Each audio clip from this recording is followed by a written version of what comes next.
Welcome back, everybody. How is your Friday going? So, just like the title says, today we're going to break down some Steel songs.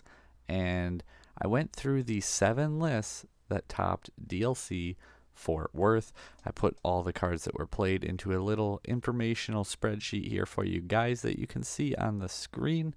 And we have our card names, how often they're played at 1, 2, 3, 4, similar to the topping spreadsheet I have linked down below.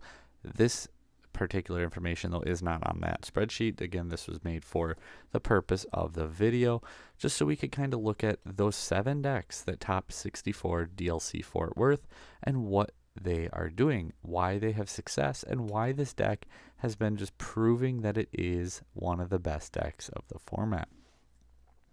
So Cinderella Ballroom Sensation is a card that initially was always a 4 of.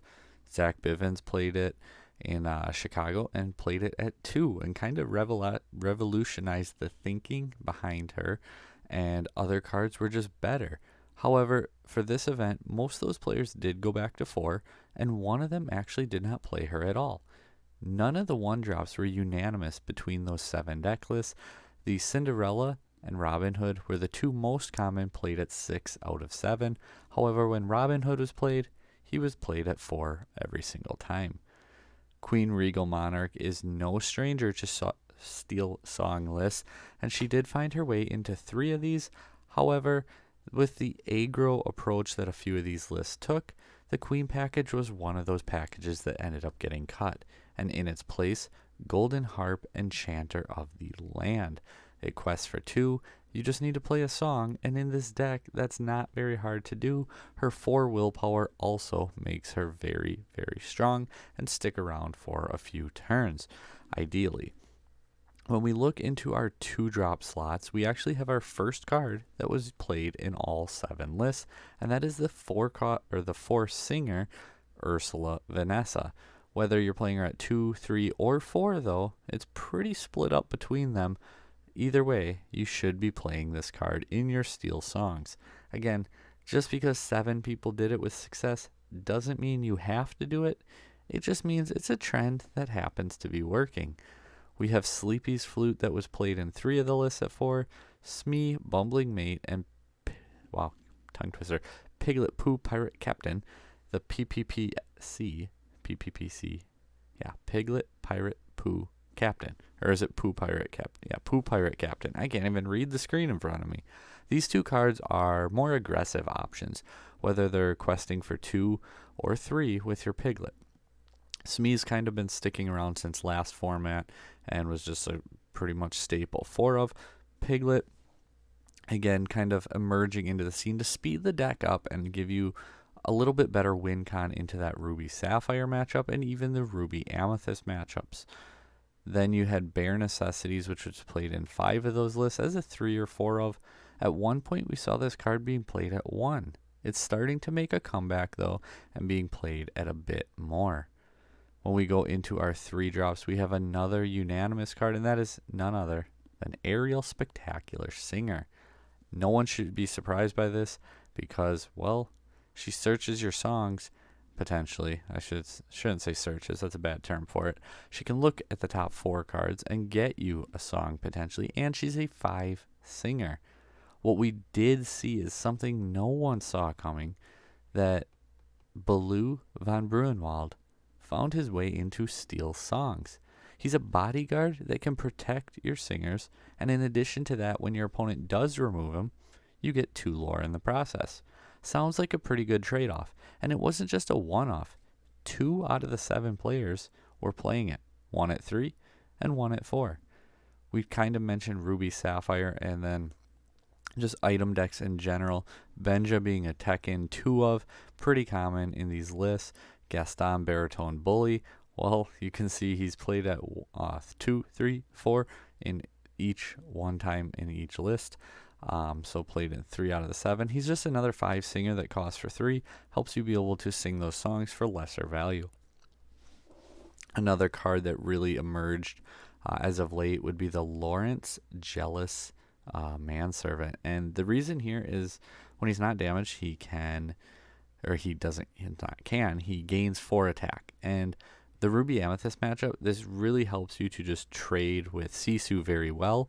It's another body like Smee to be able to heal with your Rapunzel too. So he's got some good synergy there, and also quests for 2 in the process. We have a few songs in that 3-cost spot. They'll let the Storm Rage on, another 100% played card. However, not always at 4. And then Strength of the Raging Fire, played in 6 out of 7 lists, almost mandatory. And World's Greatest Criminal Mind, usually played at 1. However, the second place finisher did play it at 3. Bringing us to our 4-drop spot, Rapunzel, Gifted with Healing. This card used to be kind of teched in, like, 2 of, 3 of. Then all of a sudden everyone's like, 5 willpower, quest for 2, draw power, heal sleep, or not sleepy, heal Smee. Yeah, she's pretty good. And she's been a staple 4 of for almost 2 full formats now. Tinkerbell, Generous Fairy. This one was actually kind of interesting. One of the lists played her at 4. And when you play her, you get to look at a few cards and add a character to your hand. So it's kind of like Ariel, but for characters instead of songs. Along Came Zeus is the next card. Usually played at 2 or 3. It was played at 4, so don't feel bad if you want to go more. But it made its way into 7 out of 7 lists.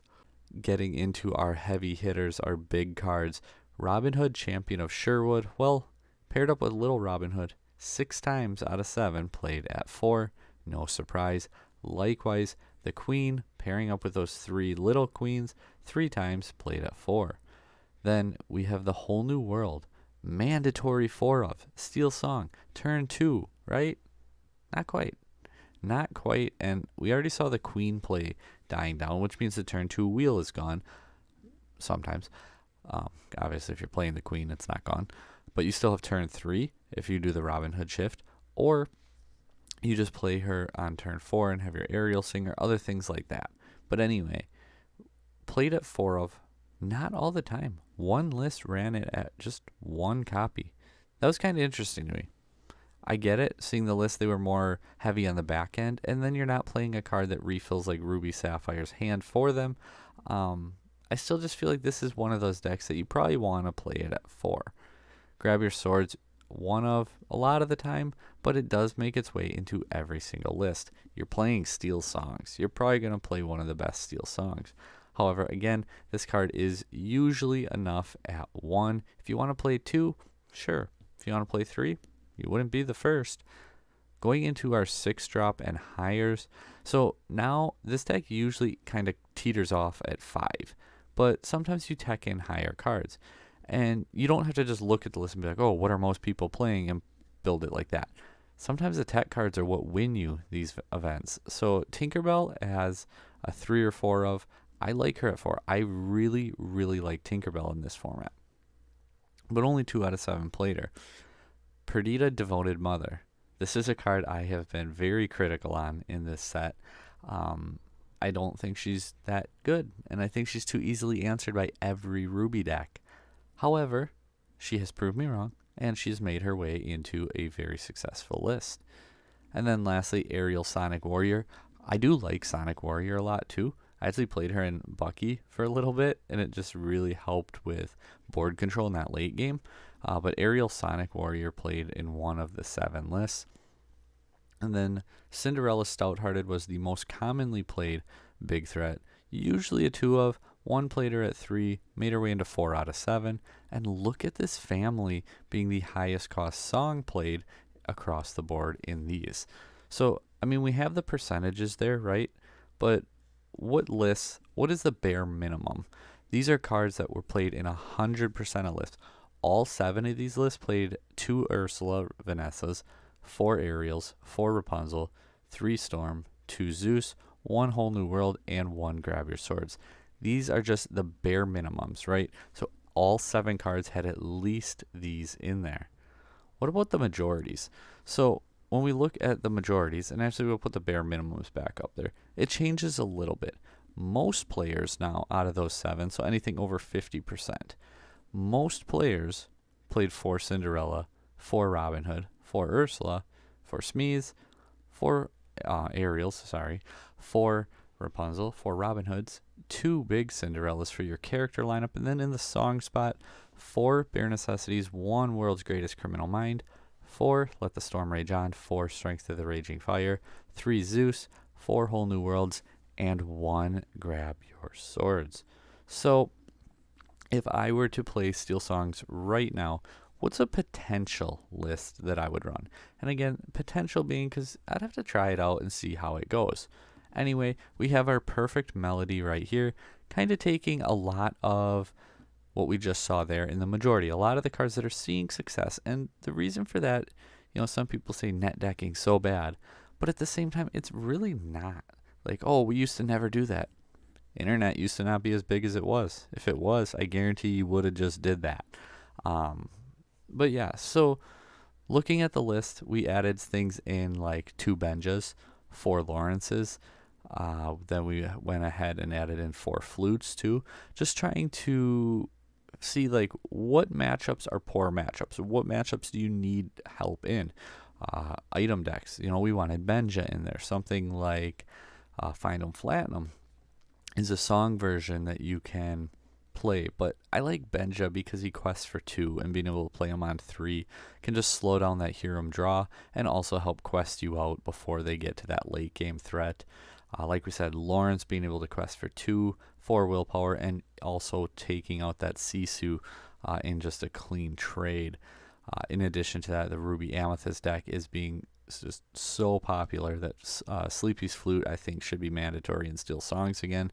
It's one of your good ways to beat the deck because you get a few flutes out, you just start dropping songs. You don't need your characters. They don't have good removal for it. Instead, they're removing your characters, so you just play your songs and use your flutes to close out your game. Not saying that this would be my final list for sure, but if I were to go play Steel Song tomorrow, this is the list I would bring and at least see how it goes and tweak it and test it from there. But let me know what you guys thought about this video. What do you guys think about Steel Song next set? I think it's going to be pretty good. Usually it seems like Steel Song is that deck that starts out slow, sees how the meta forms, and then like, I got cards for that. And then 4 weeks into the format, all of a sudden Steel Song just starts going right up and ends up right near that top tier. I think next set's going to be a little different. I think it's going to start higher. I think it's going to be a very strong deck right from the start. And I am very excited to see how the format shakes out. But thanks for watching. Until next time, like, share, subscribe, comment down below.